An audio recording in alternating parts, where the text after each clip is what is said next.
Boshqalarning sochig'i bilan meni sochig'imni nima farqi bor deydiganlar bo'lsa, farqi shundaki, suv shimishida, suv tortishida.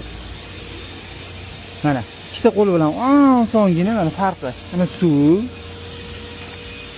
farqi. Mana tirs ketdi bo'ldi. Mana shunaqa qilib ketaveraman men.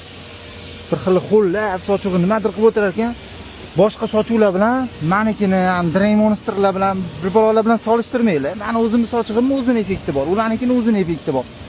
Mana meni sochig'imni ishlatganlar bilmayman, men o'zim sinovimdan o'tkazib, oho, nechta sochuvlarni tanlab, mash sochuvini olib keltirganman, zavodga zakaz qilib.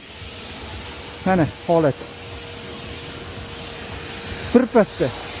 Qani, sekin artiylar degan narsa yo'q. Mashinam qirilib, chizilib ham ketmaydi mana. Ko'ryaptimi sizlarga? 2,5 yildan oshgan bo'lsa artaman mana.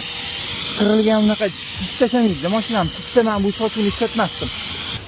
Ham yog'ini bundoq oraman bu. Shunaqa 150 ming so'mdan sochig'u puliga 10 marta arziydi, xudo xolasa. 3-4 yil ishlatsa bo'ladi. O'zini to'g'ri yo'nalishida yuvish kerak sochuvni. O'zini yo'nalishida yuvsangiz, mashinaning sochig'ingiz qirmaydi. Shunaqa sekretlari bor.